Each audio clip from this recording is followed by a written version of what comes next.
In this video, I want to talk about Putin's political project and the likelihood of protests in Russia, because I think we're approaching a point in the war where Putin has to take chances, and that might lead to instability. So, let's talk about it. If we look at what Putin's political project used to be, essentially the deal was that he got to rule the country, and in return, the Russians would get sort of a reasonable degree of safety, economic progress, and personal freedom. The way this worked was that Putin and the propaganda machine, they did everything they could to disengage the Russian people, to make them uninterested in politics. And it worked. Like, Putin managed to create a society where most people didn't care about politics. And he did it in a pretty smart way, where he separated the political life from the personal lives of ordinary Russians. Like, people lost their political influence, but they did not lose their personal freedom. So Russians could live their lives as they wanted to. They could travel the world. They could make a business. They could send their children to universities and those sorts of things. As long as they stayed out of politics, they could do almost whatever they wanted. And Putin essentially managed to persuade the people to give up democracy by telling them that they didn't have any influence anyways, so it didn't matter. And he persuaded them that the way to a good life was not to attract the attention from the government. And for many people, that kind of social contract actually worked pretty well. Like, people stayed out of politics, but in return, the government mostly stayed out of their lives too. But now with this war, this relationship doesn't work anymore. Like, being sent to war against your will is literally the opposite of the state staying out of people's personal lives. It is the state asking you to make the biggest possible sacrifice that one can imagine. So for a long time during the war, Putin tried to maintain the old way of doing things. Like, he called it a special military operation instead of a war. He insisted on only deploying voluntary contract soldiers. And when he finally agreed to mobilize more soldiers, it was done as sort of one single wave of partial mobilization. So it could be like a quick shock, but then things could go back to normal for all the people that did not get mobilized. All of this was designed to maintain sort of the old order where the Russian population was politically disengaged. But now that the war drags out, this has become unsustainable. Like, Russia is losing so many soldiers that it will be impossible to isolate the broader Russian population from the fighting. Like, they can't just keep mobilizing soldiers from Siberia or the Caucasus. Like, eventually they will also have to take people from Moscow and St. Petersburg. So suddenly Putin is in a situation where he needs the Russian population not to be disengaged anymore, but rather to be like super engaged. Like, they have to be so enthusiastic about politics that they're willing to sacrifice personally and go to Ukraine and fight in this war. And this is a totally unfamiliar situation for Putin. It's a situation that he did not choose, and he would have preferred for this not to happen. And here's the problem for Putin. If you keep people disengaged, then things are pretty simple. Like, Putin didn't have to convince them of anything. Like, the only thing he had to convince them of was that their opinion doesn't matter and that they were alone with whatever concerns they had.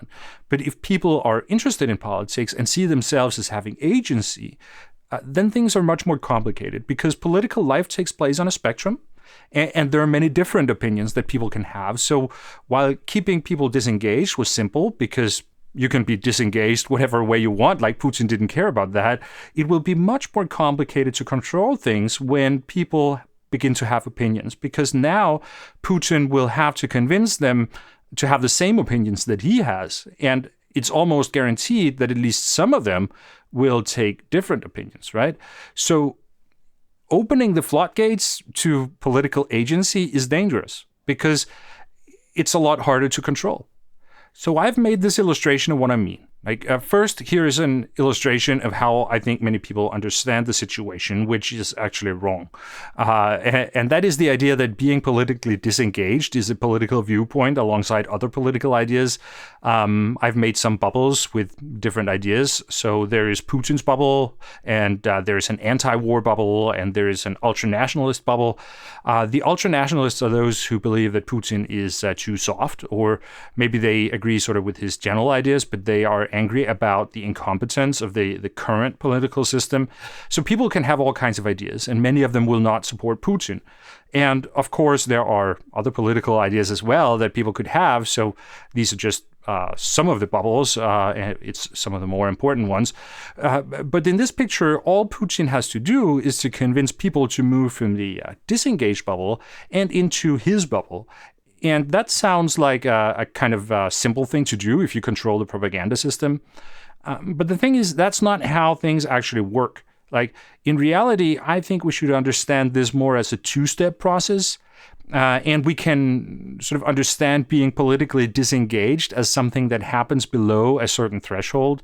And then all the political ideas live sort of above that threshold. So what Putin needs to do is first to bring people above that threshold. And then after he has done that, he needs to convince them to also join his bubble and not one of the other bubbles.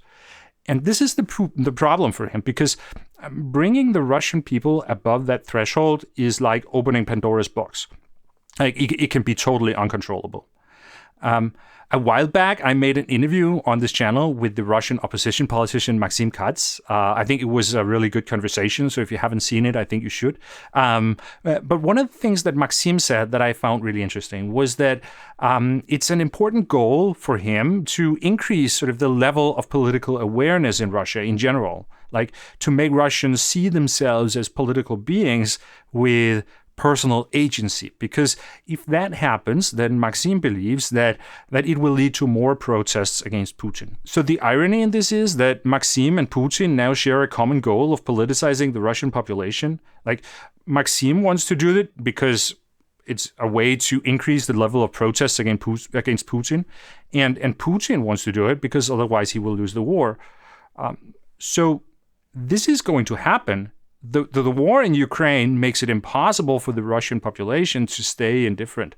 Like, they will be forced to think about politics in a very personal way. And when that happens, then some of them will side with Putin, but others will take other positions.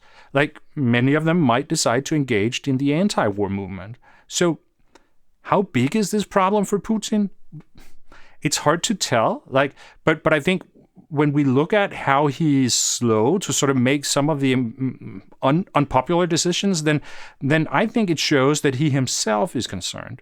And I think when we hear Russians express support for Putin or for the war, then absolutely some of them are 100% supporters. There's a lot of Russians who think the war is the right thing to do. But there's also a lot of Russians who will say the same thing just because it's kind of the mainstream thing to do. And these are the people that could potentially change their minds if they suddenly feel that it matters, right? That they have agency and that their opinion is important.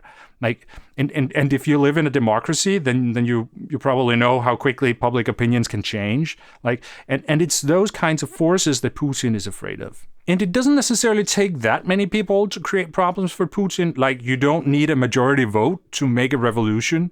If, say, 25 million Russians go on the streets and protest, then that's going to be huge. Like, but percentage-wise, it's not that many. Like, 25 million Russians is less than 20% of the population. So if there comes some unholy alliance between all the different fractions, all the different bubbles that are against Putin for different reasons, then he could have huge problems. And it all depends on who gets politically mobilized and who decides to stay at home on the couch.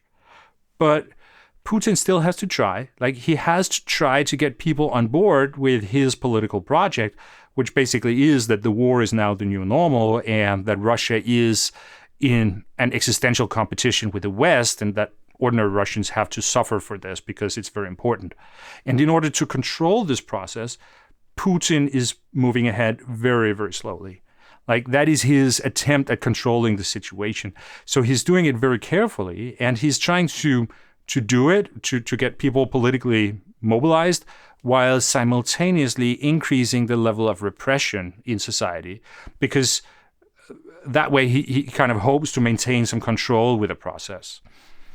it might work for him. I don't know. But I think we should not underestimate the challenge that Putin has. Like the distance that he has to move the broader Russian population from not caring about politics to suddenly being super excited about politics, being so excited that they're willing to go to war for it. Like his project is just as big as those in the Russian opposition who are trying to mobilize the population in the other direction. So we are going to go into a period with a lot of uncertainty, and it will be more difficult for Putin to maintain control. And I would not be surprised if we will see increased tensions in the Russian society as a result of this, especially if Russia has some big setbacks in the war, because that would make it a lot harder for Putin to make the argument that he is the right person to be in charge. Okay, I will end it here. If you found this video helpful, please give it a like, and also subscribe to the channel and click the bell icon so you get notifications when I upload a new video. Thank you very much for watching, and I will see you again next time.